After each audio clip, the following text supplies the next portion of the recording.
हो ना। तो आज हम लोग स्टार्ट करेंगे रिएक्शन मैकेनिज्म फर्स्ट। ठीक है।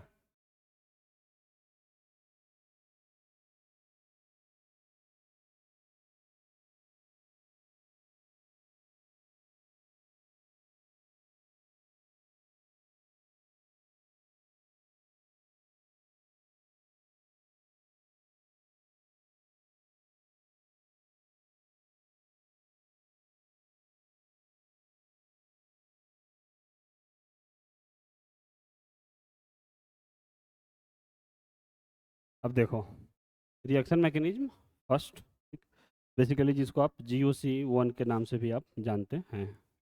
रिएक्शन मैकेनिज्म में क्या पढ़ते हैं? Types of electronic displacement in molecule देख रहे होते हैं। इसमें हम लोग क्या देखेंगे? Types of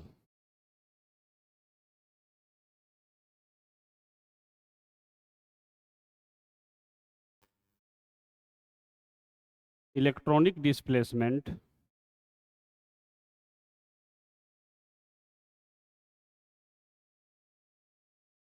in molecule. देखिए, बेसिकली रिएक्शन मैकेनिज्म पार्ट 1 और पार्ट 2 दो जगह है आपके सिलेबस में। GOC2 में जो डिफरेंट डिफरेंट चैप्टर पढ़ते हो, 11th का, 12th का, अल्केन, अल्कीन, अल्काइल, हाइड्रोकार्बन वगैरह, तो वहाँ पे आप रिएक्शन करने जाते हैं। तो जब स्टूडेंट रिएक्शन करने जाता है तो स्टूडेंट का जो अभी तक का जो हम लोग का अनुभव रहा है, स्टूडेंट क्या देखता है? सीधा प्रोडक्ट देखता है और वो सोचता है जो याद कर लो या प्रोडक्ट आ जाए। लेकिन बेसिकली होता क्या है, आपको एज ए रिएक्टेंट देखते ही ये समझ में आना चाहिए इसमें कौन सा स्टेप होगा। ठीक है, तब समझ में आएगा। तो वहां पे आप क्या देख रहे हो? तो प्रोडक्ट बनाना सीख रहे होते हो। फिर रिएक्शन मैकेनिज्म फर्स्ट में क्या, तो भाई जो कोई मॉलिक्यूल है तो उसमें क्या होगा? इलेक्ट्रॉन ही तो होगा। इलेक्ट्रॉन का डिस्प्लेसमेंट कैसा है वो आप रिएक्शन मैकेनिज्म फर्स्ट में देख रहे होते हो। फिर क्या होता है, जब GOC2 में जाते हो, रिएक्शन मैकेनिज्म पार्ट 2 में जाते हो, तो फिर वहां पे आप रिएक्टेंट देखते ही एक बार आप इनिशिएट कर लिए रिएक्शन को ना, तो फिर आप प्रोडक्ट तक पहुंच जाएंगे। रिएक्शन इनिशिएट करने आना चाहिए। और रिएक्शन इनिशिएट करने आता हो, उसके लिए क्या हो, जो भी आप मॉलिक्यूल को देखो तो उसमें इलेक्ट्रॉन का डिस्प्लेसमेंट कैसा हो रहा है ये आपको पता चलना चाहिए। तो वही बेसिकली इलेक्ट्रॉनिक डिस्प्लेसमेंट हम लोग देख रहे होते हैं रिएक्शन मैकेनिज्म फर्स्ट में। ठीक है। और इसमें क्या क्या, इसके कितने टाइप है? 4 टाइप आप पढ़ते हैं। क्या क्या पढ़ते हो? इंडक्टिव इफेक्ट, इसी को आई इफेक्ट भी बोलते हैं। सेकेंड, बिल्कुल सही, रेजोनेंस।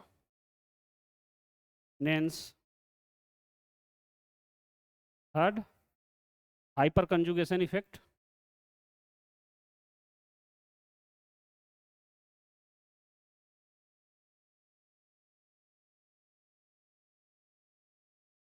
या इसी को एच इफेक्ट भी बोलते हैं शॉर्ट में। और फोर्थ, इलेक्ट्रोमेरिक इफेक्ट।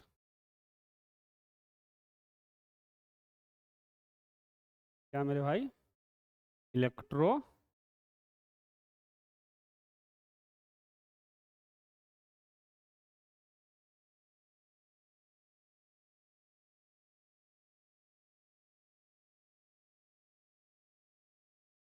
ठीक है।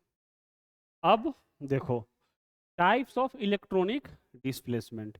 बेसिकली मॉलिक्यूल में होना क्या है, इलेक्ट्रॉन का डिस्प्लेसमेंट होना है। और उसके बेसिस पे ये 4 टाइप आपको है आपके सिलेबस में। ये पूरा GOC रिएक्शन मैकेनिज्म फर्स्ट में यही पढ़ ही रहे होते हैं आप, इंडक्टिव, रेजोनेंस, हाइपर कंजुगेशन और इलेक्ट्रॉनिक इफेक्ट। ठीक, इलेक्ट्रोमेरिक इफेक्ट। आप जैसे देखिए, दो वर्ड यहाँ पे आता है। एक क्या है आपका? Electron and displacement. ठीक है। अब अगर आप बात करेंगे इलेक्ट्रॉन का, तो जनरली जो ऑर्गेनिक केमिस्ट्री में हम लोग बात कर रहे होते हैं, कार्बन की सारी बातें चल रही होती है, तो कोवेलेंट मॉलिक्यूल की बात चल रही होती है। ठीक है। तो इलेक्ट्रॉन कितने टाइप के हो सकते हैं? तो मेरे भाई, इलेक्ट्रॉन जो हो सकता है, या तो इलेक्ट्रॉन आपका होगा कैसा, सिग्मा इलेक्ट्रॉन होगा, या पाई इलेक्ट्रॉन होगा, या क्या होगा, लोन पेयर होगा, या अनपेयर्ड इलेक्ट्रॉन होगा। ठीक। अब दूसरी बात, जो डिस्प्लेसमेंट कैसा कैसा हो सकता है, तो displacement either it is partial और कंप्लीट।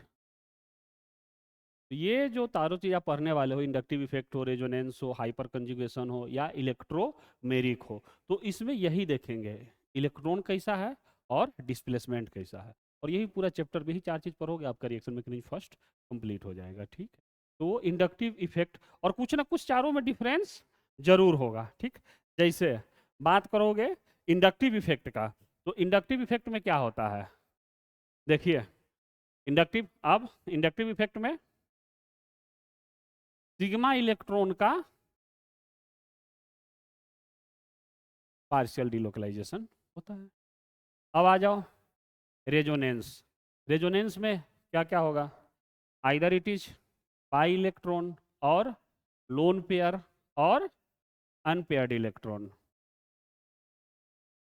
इसका कंप्लीट डिलोकलाइजेशन होगा।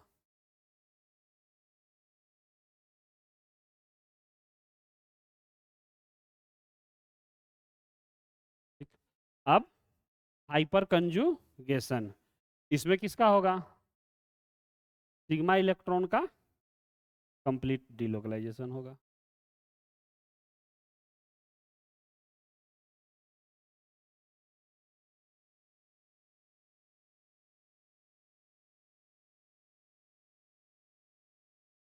कंपेयर करो चारों को। अब जैसे देखो इंडक्टिव इफेक्ट में क्या क्या डिफरेंस हो सकता है, या तो टाइप्स ऑफ इलेक्ट्रॉन में डिफरेंस होगा, या डिस्प्लेसमेंट में डिफरेंस होगा, या दोनों में ही डिफरेंस होगा, यही चीज होगा चारों में। अब जैसे देखो कंपेयर कर लेते हैं इंडक्टिव इफेक्ट और रेजोनेंस का। देखो इंडक्टिव इफेक्ट में क्या है, सिग्मा इलेक्ट्रॉन का कैसा डिस्प्लेसमेंट है, पार्शियल डिस्प्लेसमेंट या पार्शियल डिलोकलाइजेशन है। जबकि रेजोनेंस में देखो यहाँ सिग्मा इलेक्ट्रॉन है, रेजोनेंस में सिग्मा थोड़ी ना है, पाई इलेक्ट्रॉन, लोन पेयर और अनपेयर्ड इलेक्ट्रॉन का कैसा डिलोकलाइजेशन है, कंप्लीट। तो दोनों में डिफरेंस आ गया है ना, डिस्प्लेसमेंट में भी डिफरेंस है और डिस्प्लेसमेंट में भी डिस्प्ले, ठीक है, इलेक्ट्रॉन में भी डिस्प्ले।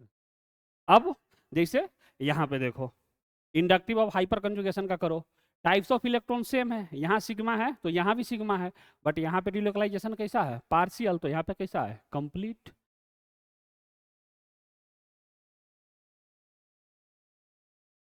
अभी इंडक्टिव इफेक्ट आएगा, अभी पता चलेगा।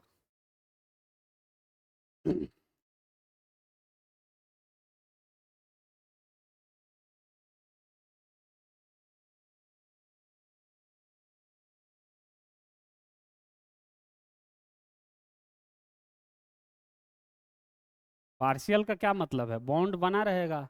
जैसे HCl पढ़ते हो तो H के ऊपर डेल पॉजिटिव, Cl के ऊपर डेल नेगेटिव, तो जिसका ईएन ज्यादा है उसके तरफ अपने तरफ बॉन्ड को, क्या ना, बॉन्डेड पेयर इलेक्ट्रॉन को अपने तरफ खींचा, तो वो पार्शियल डिस्प्लेसमेंट है इलेक्ट्रॉन का।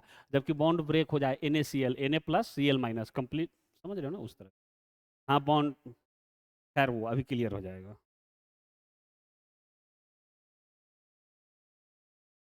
लिखो फटाफट।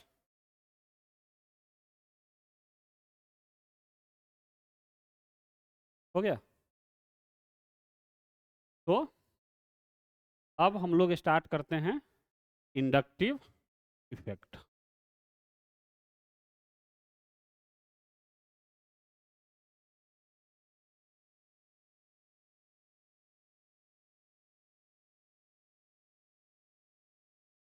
अच्छा, ट्वेल्थ के स्टूडेंट हो तो 11th में पढ़े होगे, इंडक्टिव इफेक्ट के बारे में बताओ क्या होता है इंडक्टिव इफेक्ट, कुछ डिफिनेशन वगैरह अगर आपको याद हो तो।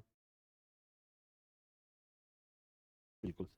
तो देखो कई बार ना, जैसे कि आप भी बोल रहे हो, इंडक्टिव इफेक्ट का स्टूडेंट से जो डिफिनेशन पूछते हैं तो स्टूडेंट बताते हैं जो सर देखो अभी अभी तो आप भी पढ़ाए हो, तो ये क्या है, सिग्मा इलेक्ट्रॉन का पार्शियल डिलोकलाइजेशन है। या कई बार स्टूडेंट इसमें ऐड कर देता है जो सिग्मा इलेक्ट्रॉन का partial delocalisation due to difference in EN। तो वही जो मैं अभी आपको बता रहा था, एक एग्जाम्पल ले लेते हैं HCl का, ठीक है ना। अब यहाँ पे देखो इसका पार्शियल डिलोकलाइजेशन होगा ना यार, तभी तो यहाँ पे क्या है, डेल निगेटिव, और यहाँ पे क्या है, डेल पॉजिटिव, और दोनों में क्या है, EN डिफरेंस भी है। तो क्या इसको इंडक्टिव इफेक्ट बोलेंगे, नहीं बोलते हैं इंडक्टिव इफेक्ट, इंडक्टिव इफेक्ट थोड़ी ना है, ठीक है। तो वो इनकम्प्लीट डिफिनेशन है या डिफिनेशन ही गलत है।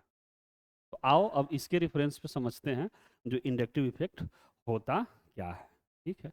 तो इंडक्टिव इफेक्ट समझने के लिए हम लोग एक मॉलिक्यूल लेते हैं, रेफरेंस मॉलिक्यूल।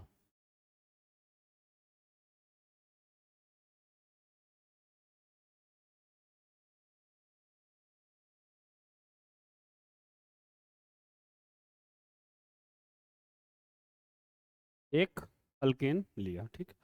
अब इस मॉलिक्यूल को देखिए, there are two types of bond, ठीक है। ऑल बॉन्ड आर सिग्मा, ठीक है, single bond, but there are two types of bond between carbon and carbon and hydrogen. इस सब प्लेस पे हाइड्रोजन प्लेस आपको पता है, ठीक है।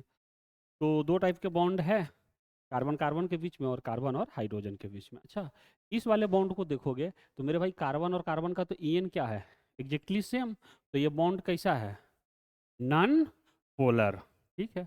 अब यहाँ पे इसका ईएन क्या है, कुछ ईएन में डिफरेंस है, बट इस कार्बन हाइड्रोजन वाले बॉन्ड को भी हम लोग क्या करते हैं, नॉन पोलर कंसीडर कर रहे हैं, मान रहे हैं। तो बोलोगे सर ये बात मतलब ठीक लग नहीं रही है, क्योंकि एक्चुअल बात करोगे तो कार्बन और हाइड्रोजन के ईएन में डिफरेंस तो है, और कार्बन और हाइड्रोजन के ईएन के बीच में डिफरेंस है, तो कुछ तो पोलैरिटी होनी चाहिए। अगर आप ये मान रहे हो जो कार्बन का ईएन ज़्यादा है, तो कार्बन जिसका ईएन ज़्यादा तो उसके ऊपर क्या होगा, टेल निगेटिव, और इसके ऊपर क्या होगा, टेल पॉजिटिव। तो ये बिल्कुल सही बात है, लेकिन हाइड्रोजन का यहाँ जो भी इफेक्ट है, अभी जैसे देखो इसकी ईएन ज़्यादा होगी तो हाइड्रोजन का कौन सा इफेक्ट होगा, ये तो इफेक्ट जैसे कोई भी मॉलिक्यूल ले लो, या एक जनरल एग्जांपल से आपको समझाता हूँ।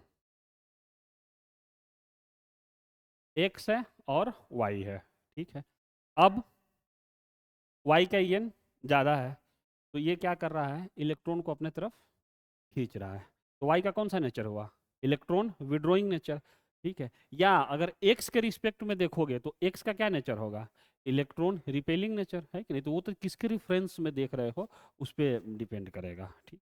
तो यहाँ पे हाइड्रोजन का जो भी नेचर आप लेना चाहते हैं, either it is electron releasing और इलेक्ट्रॉन विड्रॉइंग, वो कंसिडरेबल नहीं है। अच्छा, कंसिडरेबल का क्या मतलब है, वो मैं भी मान रहा हूँ, जिसके बीच में क्या है, ईएन का डिफरेंस है, लेकिन ये ईएन इतना ज़्यादा इफेक्टिव नहीं है, ये चार्ज इतनी कम है जिसके कारण ये मॉलिक्यूल किसके जैसा बिहेव कर रहा है। देखो, अप्रॉक्स नॉन पोलर का साइन लगाया हूँ, नॉन पोलर के जैसा। तो यानी कि अच्छा, तो यहाँ पे रेफरेंस लेने का क्या मतलब है, इसको रेफरेंस लेने का ये मतलब है जो अल्केन के केस में या कार्बन हाइड्रोजन के कारण जो पोलैरिटी डेवलप हो रही है, वो पोलैरिटी कैसी है, कंसिडरेबल नहीं है। या जो चार्ज डेवलप हो रहा है, ये चार्ज कैसा है, not effective charge, effective charge,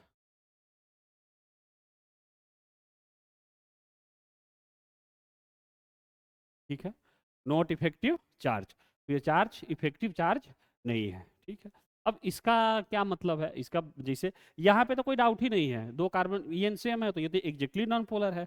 लेकिन यहाँ ईएन में डिफरेंस है, कार्बन हाइड्रोजन, लेकिन हाइड्रोजन को हम लोग क्या मान के चल रहे हैं, रेफरेंस मान के चल रहे हैं। उसका जो भी नेचर आप मान रहे हो, either it is electron withdrawing और इलेक्ट्रॉन रिलीजिंग, वो कंसिडरेबल नहीं है। और जब वो कंसिडरेबल नहीं है, तो क्या उसके बाद अब इसी बेसिस पे ये चैप्टर आगे बढ़ेगा। जो अभी जो इंडक्टिव इफेक्ट का जो डिफिनेशन जो आया था, जो डिफिनेशन अभी हम लोग निकालने वाले हैं, जो डिफिनेशन कंप्लीट नहीं हो पाया था, वो इसी के बेसिस पे आएगा, ठीक है। तो रेफरेंस मॉलिक्यूल में कोई दिक्कत, एक्चुअल में तो ये पोलर है, बट इसको क्या मान लिया, नॉन पोलर। क्यों, क्योंकि इसका जो भी चार्ज है वो क्या है, इफेक्टिव नहीं है। हाइड्रोजन का जो भी नेचर आप मानना चाहते हैं, दो ही तो नेचर होगा, either it is electron withdrawing और इलेक्ट्रॉन रिलीजिंग, वो क्या है, कंसिडरेबल नहीं है, या रिफरेंस है, निग्लेजिबल है ना।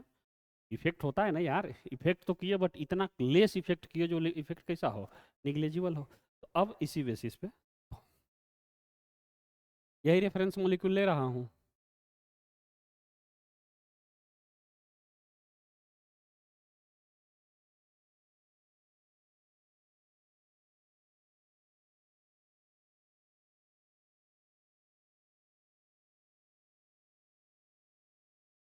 अब हम लोग क्या करेंगे, सेम वही मॉलिक्यूल लेते हुए हाइड्रोजन को रिप्लेस करेंगे और हाइड्रोजन की जगह पे कोई और एलिमेंट लेंगे।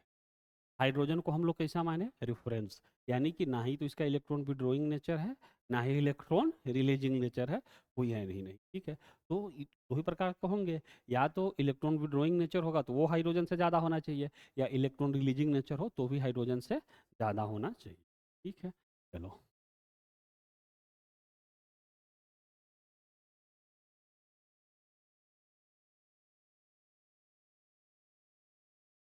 अब देखो इस हाइड्रोजन को हटा करके यहाँ पे हम ले लेते हैं Z, ठीक।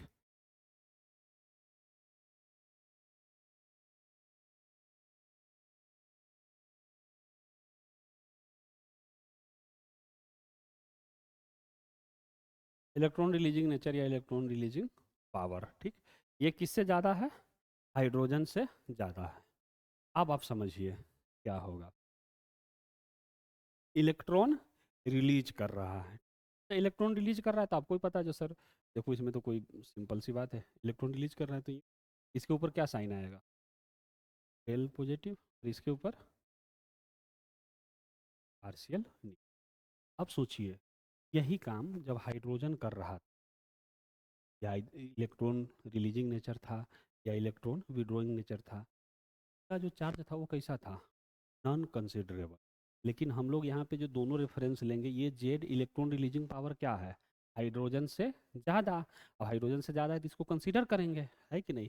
तो यहाँ पे जो डेल निगेटिव चार्ज आया, ये क्या आएगा, कंसीडरेबल होगा, ठीक। अब देखो यहाँ से चैप्टर खुलेगा, अभी ये दोनों कार्बन का ईएन क्या है, सेम है, ठीक है। अब यहाँ पे क्या आ चुका है, डेल निगेटिव, अब ये कार्बन कैसा हो चुका है, पोलर। अब सोचो, इस दोनों एटम में डिफरेंस है, जब ईएन सेम था तभी तो नॉन पोलर था, अब ईएन में डिफरेंस आया, यहाँ पे डेल निगेटिव, अब डेल निगेटिव आया तो अब ये क्या करेगा, इस बॉन्डेड पेयर इलेक्ट्रॉन को रिपेल करेगा कि नहीं, भाई आउटसोर्स से डेल निगेटिव चार्ज ला रहे हो। तो देखो इसको मैं और डिटेल समझाता हूँ। जैसे मान लो ये कोई ग्रुप है, ठीक है, ये किसी के साथ बॉन्ड बनाया है, ये इलेक्ट्रॉन, तो मान लो यहाँ पे कुछ है, बॉन्ड बनाया, एक एक बॉन्ड में कितने इलेक्ट्रॉन होते हैं, और मान लो इस ग्रुप से इस इलेक्ट्रॉन का डिस्टेंस कितना है, L1। अब आप देखिए मैं क्या कर रहा हूँ, आप बताइएगा, इसी ग्रुप पे आउटसोर्स कर रहा हूँ, बाहर से कोई इलेक्ट्रॉन ऐड कर दिया, ठीक। अब जो ही ये इलेक्ट्रॉन आ गया तो पहले जब ये न्यूट्रल था ग्रुप, तो इसका डिस्टेंस अभी भी सेम रहेगा या डिफरेंस आएगा, अब बोलो तो सर कॉमन सेंस है, डिफरेंट होगा, क्यों, क्योंकि आपने निगेटिव चार्ज लगाया है और ये इलेक्ट्रॉन भी कैसा है, निगेटिव, सेम चार्ज में क्या होगा, रिपल्सन, और ये दूरियां बढ़ेगी,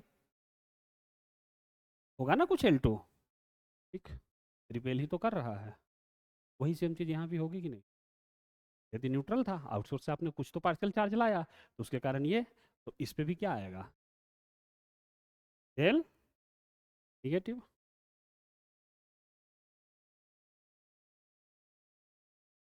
आएगा कि नहीं बोलो,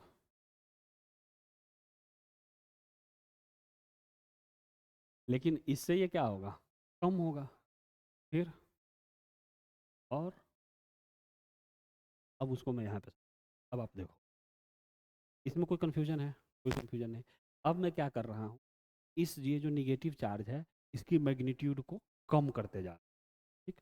अब देखो मान लो इसका मैग्नीट्यूड, मैग्नीट्यूड कम करेंगे तो फिर इसका रिपल्सन क्या होगा, कम, L2 का डिस्टेंस कम होता जाएगा कि नहीं, मैग्नीट्यूड और कम और कम, और एक समय ऐसा ले लिए जो बिल्कुल ही कर दिए, तो कुछ तो समय आएगा कभी ना कभी ये कैसा हो जाएगा, ये जो मतलब ये रहेगा तो, लेकिन इतना कम रिपेल इसको करेगा जो कंसिडरेबल नहीं है, निग्लेजिबल है, उसी केस में तो इसको क्या मानेंगे, नन, देखो नॉट इफेक्टिव चार्ज, ये कौन सा वाला चार्ज है, लास्ट वाला चार्ज है, उसको कम करते करते इतना कम कर दिए जो रिपेल अभी भी कर रहा है, लेकिन इतना माइन्यूट डिफरेंस है कि उसको क्या है, कंसिडरेबल नहीं है, निग्लेजिबल है, वो चीज़ें क्लियर हुई, ठीक है।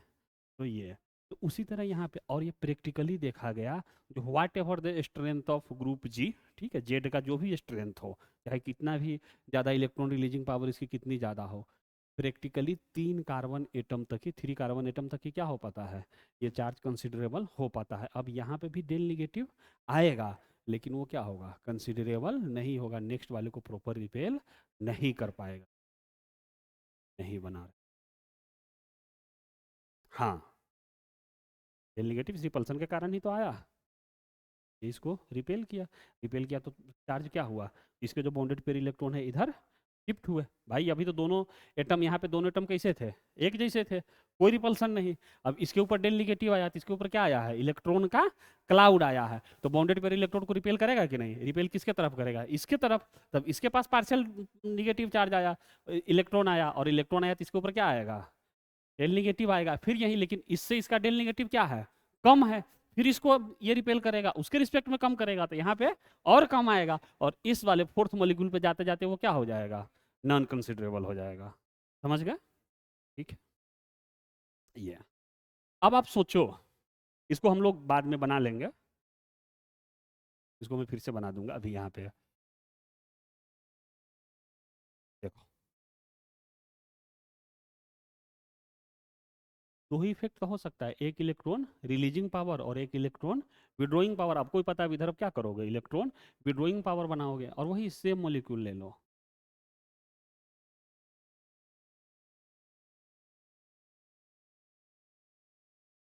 ठीक, अब वहां पे जेड लिए हो, वाई ले लो।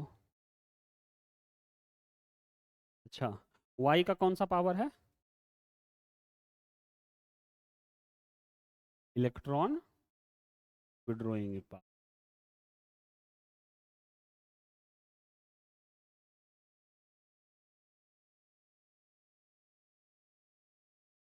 डब्लू होगा, इलेक्ट्रॉन विड्रॉइंग पावर। अब देखो, ये इलेक्ट्रॉन क्या कर रहा है, विड्रॉ कर रहा है, और ये जो भी पावर है, इलेक्ट्रॉन रिलीजिंग हो या इलेक्ट्रॉन विड्रॉइंग हो, किससे ज़्यादा है, हाइड्रोजन से ज़्यादा है।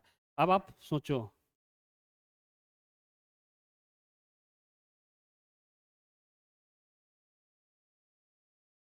इलेक्ट्रॉन विड्रॉ किया तो इसके ऊपर क्या आएगा, डेल निगेटिव, और इसके ऊपर क्या आएगा, डेल पॉजिटिव। नंबरिंग कर लेते हैं, 1 2 3 4, और प्रैक्टिकली पता है जो भी घटना होनी है कहाँ तक होनी है, थर्ड कार्बन तक होनी है। अब सोचो, यहाँ पे क्या आ गया, डेल पॉजिटिव, वही फिर से वही बात, पहले से तो दोनों के बीच में क्या था, दोनों एक जैसे थे, अब इसके ऊपर डेल पॉजिटिव आया, यानी कि क्या, अच्छा एक बात आपको बताए होंगे, जो ईएन जब पढ़ा रहे थे पीरियोडिक टेबल, तो एकदम बोले थे सिंपल लैंग्वेज में, ये ईएन क्या है, इलेक्ट्रॉन की भूख। ठीक, अच्छा, जिसकी ईएन ज़्यादा उसकी इलेक्ट्रॉन की भूख ज़्यादा।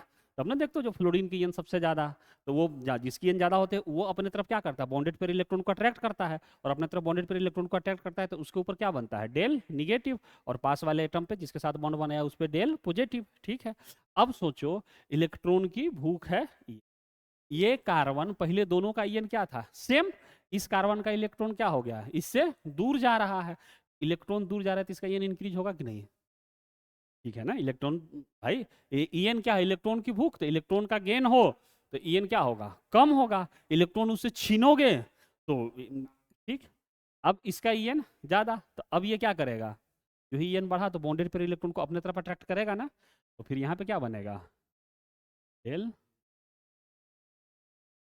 यहाँ भी डेल, यहाँ पे नॉन कंसिडरेबल, फिर से वही। एक दूसरी बात और देखिए, ये जो है डेल निगेटिव,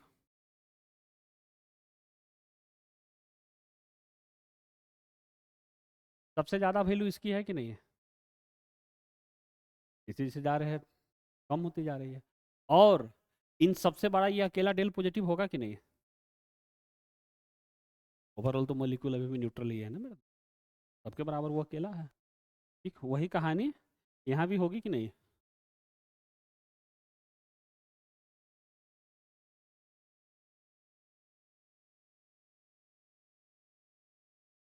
ठीक है, और डेल निगेटिव इनसे भी।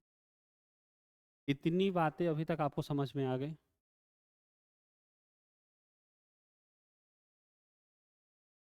हाँ हाँ।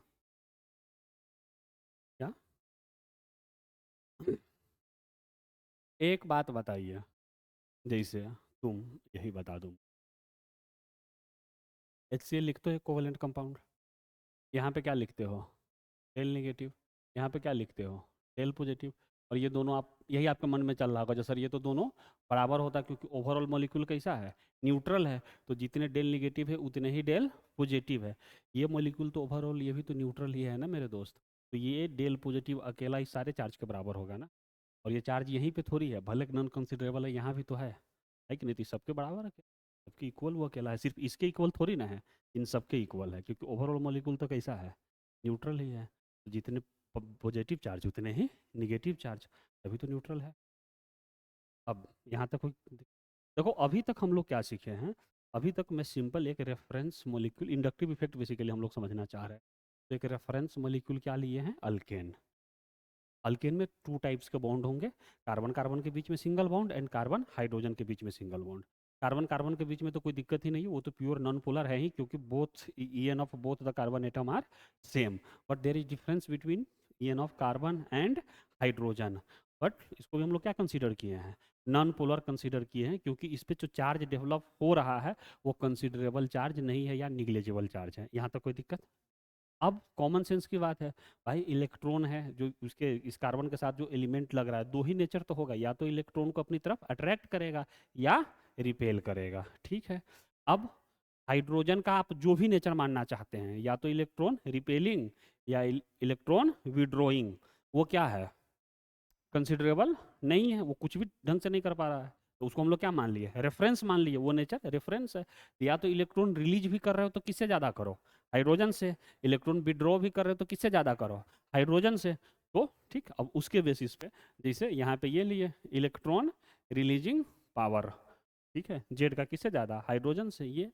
अब देखो यहीं से आप पढ़े होगे इंडक्टिव इफेक्ट प्लस आई और माइनस आई, यहीं से खुलेगा, जो एक होगा प्लस आई और एक होगा माइनस आई, ठीक है, उसको भी हम लोग आगे डिस्कस करेंगे। पहले अब इसका डिफिनेशन लिख लेते हैं। तो इंडक्टिव इफेक्ट बेसिकली हुआ क्या, देखो इंडक्टिव इफेक्ट किसको बोलेंगे मेरे भाई, यहाँ पे जो मॉलिक्यूल था, ये कार्बन कार्बन का बॉन्ड कैसा है, नॉन पोलर है ना यार। अच्छा, ये सी और वाई का बॉन्ड कैसा है, पोलर। ये पहले से कैसा था, नॉन पोलर, लेकिन अब कैसा हो चुका है, पोलर हो चुका है ना, ठीक है। तो वही जो नॉन पोलर मॉलिक्यूल था उसमें पोलैरिटी डेवलप हुई, किसके कारण, due to polar bond in vicinity. Vicinity basically होता है जो एडजेसेंट एटम, उसके जो आस पड़ोस पे होगा उसी पे तो होगा। इनका कोई नहीं, ये दोनों तो मस्त थे, यहाँ पे कोई चार्ज नहीं, दोनों एकदम खुश थे, जब दोनों का ईएन सेम है, दोनों कैसे हैं, नॉन पोलर। लेकिन क्राइम यहाँ पे हुआ, चीजें घटना यहाँ पे हुई, डेल पॉजिटिव डेल नेगेटिव यहाँ पे हुआ, और उसका इफेक्ट इन तीनों पे भी पड़ा। तो नॉन पोलर बॉन्ड कैसा हो रहा है, पोलर, किसके कारण, पोलर बॉन्ड के कारण अपने विसिनिटी में, तो उसी को इंडक्टिव इफेक्ट। अब क्लियर हुआ, तो HCl को क्यों नहीं बोले थे, क्योंकि पड़ोस में थोड़ी ना, वहाँ जो भी घटना हो रही थी वहाँ ईएन में डिफरेंस तो हो रहा था, लेकिन ये इंडक्टिव इफेक्ट का कंप्लीट डिफिनेशन ये है। यहाँ पे कुछ हो रहा है, इसके कारण इधर कुछ इफेक्ट होने लगा, है कि नहीं, ये पोलर बने और ये सब क्या थे, नॉन पोलर, और इनमें पोलरिटी डेवलप होने लगी, यही क्या है, इंडक्टिव इफेक्ट। अब इतनी बातें आपको समझ में आ रही होगी, जैसे सर ये चैप्टर जब आगे बढ़ेगा, तो मतलब ये टॉपिक जब आगे बढ़ेगा, डिस्टेंस का मामला क्लियर दिख रहा है, और जो 3 एटम तक क्या हो रहा है, डिस्टेंस हो रहा है कि नहीं। जैसे जैसे दूरियां बढ़ती जाएगी, वही जी वाला एग्जाम्पल्स आपको समझाए ही थे, जैसे जैसे डिस्टेंस बढ़ता जाएगा तो इफेक्ट क्या होता जाएगा, कम होता जाएगा, और प्रैक्टिकली तो फोर्थ कार्बन पे जाके क्या हो जाता है, निग्लेजिबल ही हो जाता है। इसको नोट करो फिर,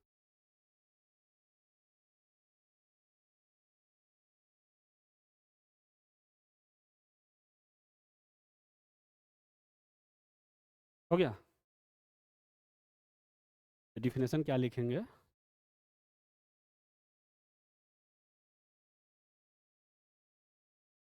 आई इफेक्ट का, induction of polarity in non polar sigma bond.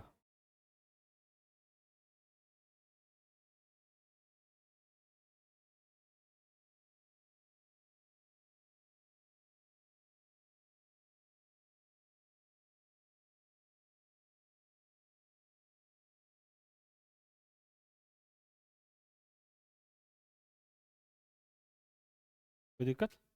Vicinity का मतलब होता है पड़ोस में, एडजेसेंट, उससे जो जुड़े हुए लोग हैं उसी में।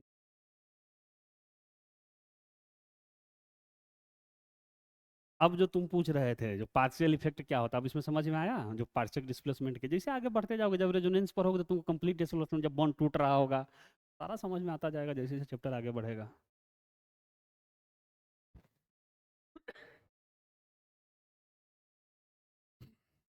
देखो आज पहला लेक्चर है, लेकिन इस चैप्टर का ना पूरा खाका तैयार हो जाएगा।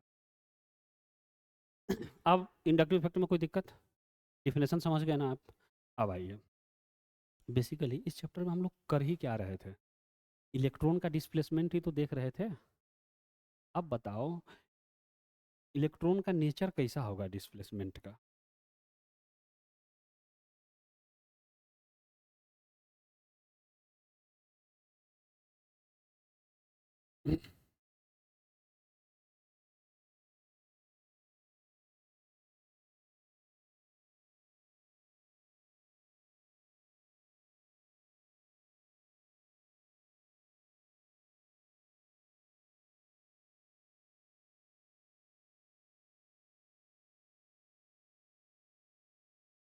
या टाइप्स ऑफ इलेक्ट्रॉनिक नेचर, या ये भी आप बोल सकते हो जैसे वाई और जेड दो ग्रुप लिए थे ना, उस ग्रुप का नेचर कैसा है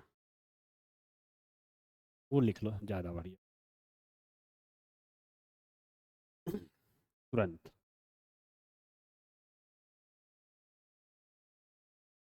जो ग्रुप ऐड कर रहे हैं।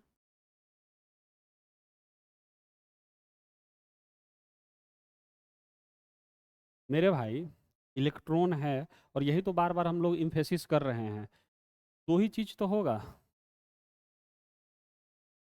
आइदर इट इज, हाँ बिल्कुल सही बोल रहे हो, इलेक्ट्रॉन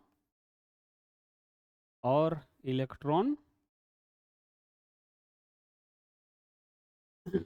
अब देखो कुछ भी रटने की जरूरत नहीं है, लोग यहाँ प्लस आई माइनस आई, आप सिंपल से एग्जांपल देखो, एक चीज पकड़ो,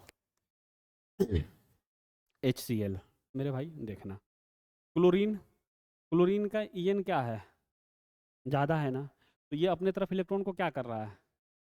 अट्रैक्ट कर रहा है। अट्रैक्ट क्या, तो इलेक्ट्रॉन इसके पास आया, इलेक्ट्रॉन का कौन सा चार्ज है? निगेटिव चार्ज, टेल निगेटिव। तो जो इलेक्ट्रॉन विड्रोइंग ग्रुप है वहाँ पे क्या लगेगा? माइनस, है ना? तो यहाँ इलेक्ट्रॉन विड्रोइंग, माइनस आई।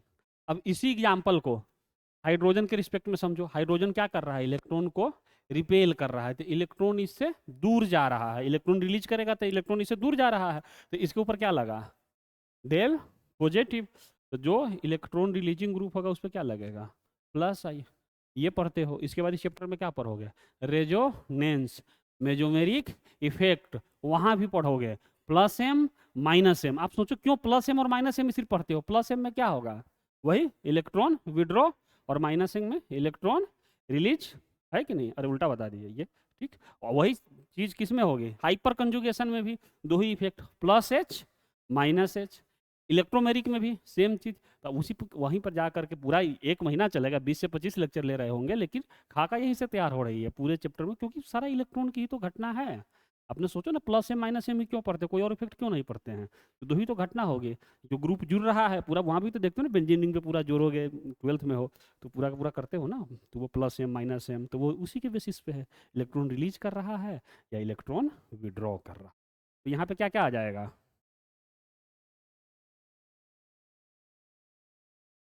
यहाँ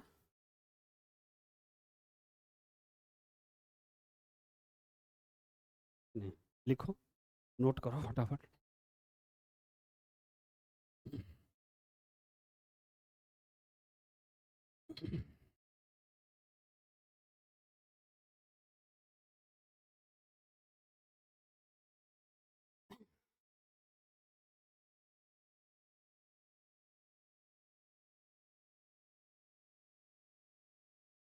क्या?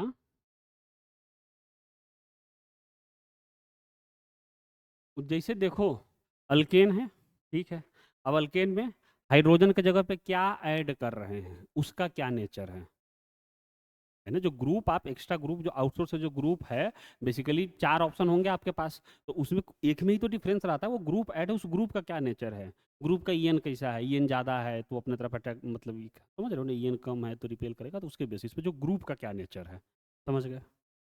अब आओ, फिर यहाँ पे आएगा, आप लोग भी 11th में खूब रटे होंगे, प्लस आई माइनस आई, और वो पूरा एक टेबल बनाए हुए हैं इन ओ माइनस, वो रटने की ज़रूरत नहीं है। देखो पूरे केमिस्ट्री में, अच्छा plus I minus I effect समझ गए ना, ठीक। अब देखो, अब आ जाओ,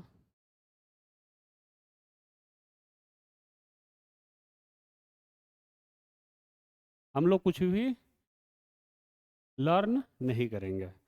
अब मैं क्या किया हूँ, पूरे जो ऑर्गेनिक केमिस्ट्री में जितने भी मॉलिक्यूल है, इसको हम लोग 5 कैटेगरी में डिवाइड कर दिए हैं, ठीक है। 3 कैटेगरी माइनस आई में पढ़ेंगे, और 2 कैटेगरी प्लस आई में पढ़ेंगे, ठीक है।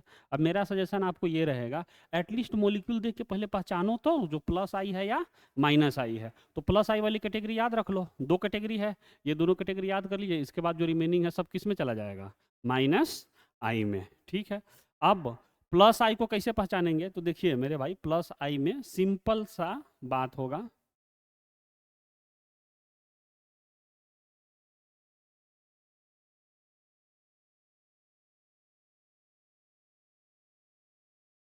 दो ही कैटेगरी होगी, और सेचुरेटेड। अब बोलोगे सर नेट चार्ज निगेटिव क्या कहना चाह रहे हो, भाई कुछ नहीं कहना चाह रहे, नेट चार्ज निगेटिव का सिंपल सा मतलब है, कोई कंपाउंड है उसके ऊपर कंप्लीट निगेटिव चार्ज लिखा हुआ है, तो वो किसका हिस्सा है, प्लस आई सीरीज का, या saturated hydrocarbon.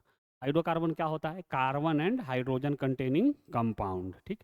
Saturated and unsaturated, saturated क्या होता है, सिंगल बॉन्ड, है कि नहीं, तो हाइड्रोकार्बन कार्बन और हाइड्रोजन, इसके अलावा दूसरा कोई ना हो, और सबके सब कैसा हो, सिंगल बॉन्ड, तो उसी को क्या बोलेंगे, सेचुरेटेड हाइड्रोकार्बन। तो प्लस आई सीरीज पहचानने में आपको कुछ नहीं करना है, सिर्फ एक चीज ये देखना है, सेचुरेटेड हाइड्रोकार्बन हो या नेट चार्ज निगेटिव हो, पहले आप पहचानना सीखो, सीरीज तो मैं बता दूंगा। अब जैसे देखो कोई मॉलिक्यूल ले लो, अब आप बताना जो ये प्लस आई है या माइनस आई है।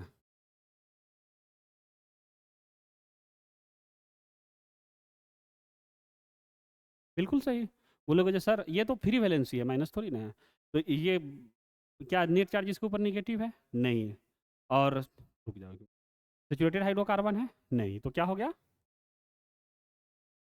अब एक और मॉलिक्यूल लेता हूँ, ये एच प्लस हटा के, अब ये बताओ, कुछ दिमाग नहीं लगाना, मॉलिक्यूल के ऊपर नेट निगेटिव चार्ज लिखा हुआ है ना, तो क्या हो जाएगा, ये बताओ,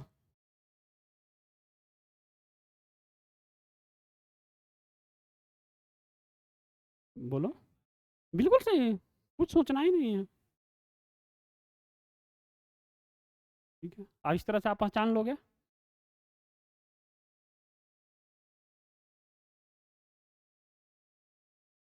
बताते हैं।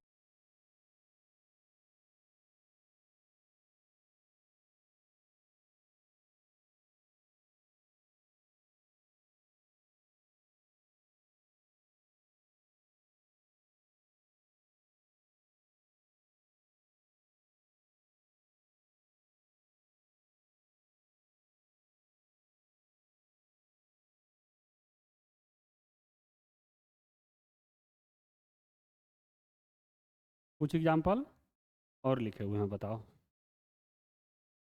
इसका बताओ, प्लस आई, ये फ्री वैलेंसी है, भाई नेट चार्ज निगेटिव का सिंगल सा मतलब उसके माथे पे निगेटिव लिखा हुआ है कि नहीं, जैसे ओ निगेटिव, ऑक्साइड आयन O-2, तो वो क्या है, निगेटिव है, नाइट्राइड आयन N-3, ये सब क्या है, निगेटिव है, समझ गए ना, और कुछ नहीं लिखा है, न्यूट्रल है तो न्यूट्रल है। बस दो चीज़ आपको पहचानना है, या तो उसके माथे पे क्या हो, नेट निगेटिव चार्ज लिखा हो, या सेचुरेटेड हाइड्रोकार्बन हो, बोलो ये क्या हो जाएगा, प्लस आई होगा कि नहीं, सेचुरेटेड हाइड्रोकार्बन, ये नहीं, उसी में आपका ये बना दूँ, तो ये क्या हो जाएगा, माइनस आई हो जाएगा, अनसेचुरेटेड आ गया, लिखो फटाफट।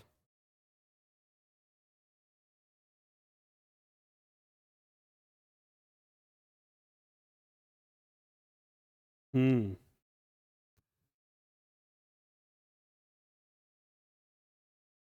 न्यूट्रल कंपाउंड है तो एक कैटेगरी तो नहीं हुआ, नेट नेगेटिव चार्ज है नहीं। अब न्यूट्रल कंपाउंड में अगर सेचुरेटेड हाइड्रोकार्बन है तो क्या होगा, प्लस आई, अदरवाइज माइनस आई। अब बोलो कोई कंफ्यूजन? और दोनों में से इफेक्ट देखोगे, जो नेट इफेक्ट किसका ज़्यादा होता है, तो हमेशा इसका। अभी ये भी मैं एक्सप्लेन कर दूंगा क्यों।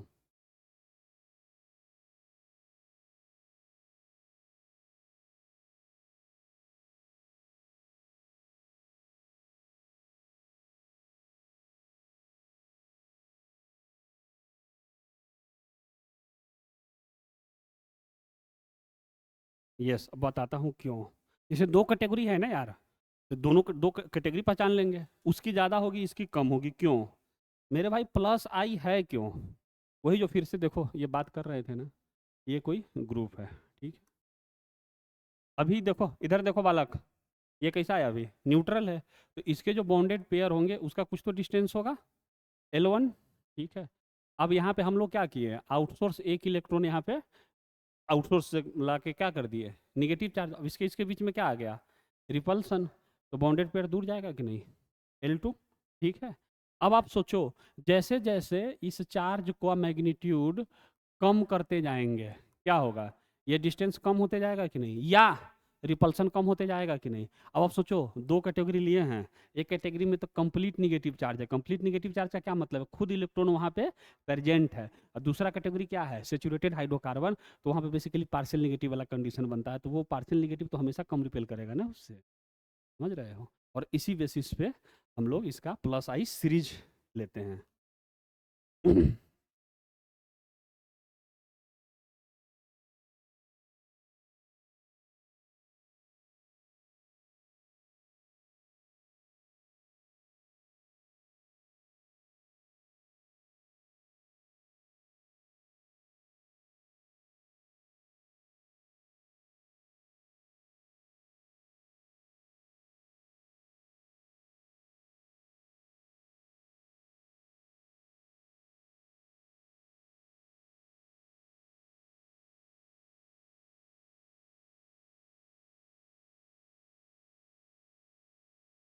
अरे 3 डिग्री, 2 डिग्री, 1 डिग्री।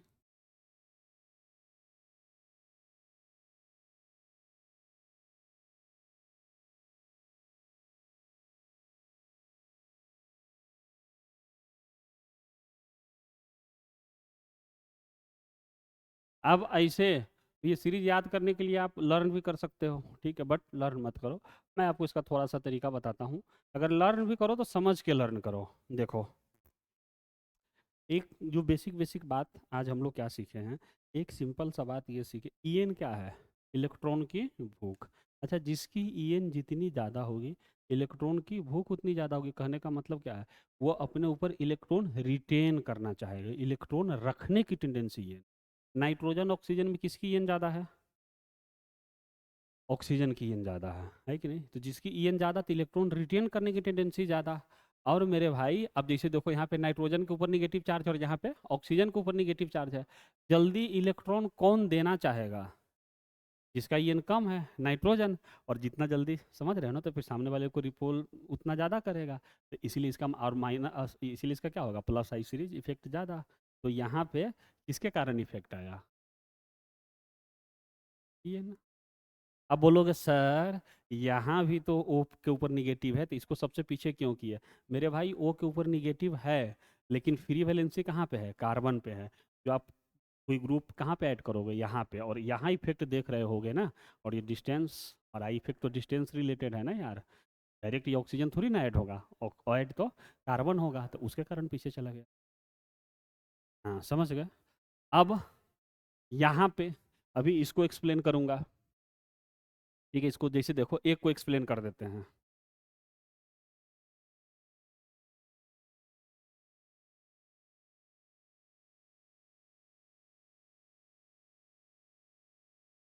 ये डेल नेगेटिव, थोड़ा सा एक्सप्लेन करते हैं बस। डेल पॉजिटिव, अभी ये क्या है, नॉट इफेक्टिव चार्ज, यहीं से तो चैप्टर स्टार्ट किए थे, कंसिडरेबल नहीं है। लेकिन अब सोचो ये तीन तीन आ जाए, इसके कारण यहाँ यहाँ यहाँ, तो क्या कंसिडरेबल नहीं होने लगेगा।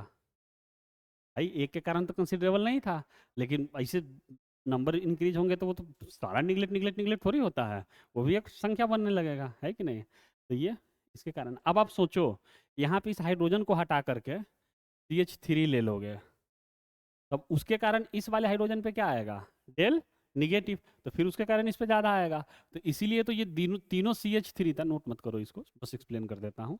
3 डिग्री का क्या होगा, ज्यादा, फिर 2 डिग्री, फिर 1 डिग्री। डिग्री ऑफ कार्बन समझते हो ना, एक कार्बन से 2 और कार्बन अटैच हो तो उसको क्या बोलते हैं, 2 डिग्री। 3 कार्बन अटैच हो तो 3 डिग्री, 4 कार्बन अटैच हो तो 4 डिग्री, 1 कार्बन अटैच हो तो 1 डिग्री। ठीक है, तो इस तरह से ये सीरीज आपका बन के तैयार हुआ है।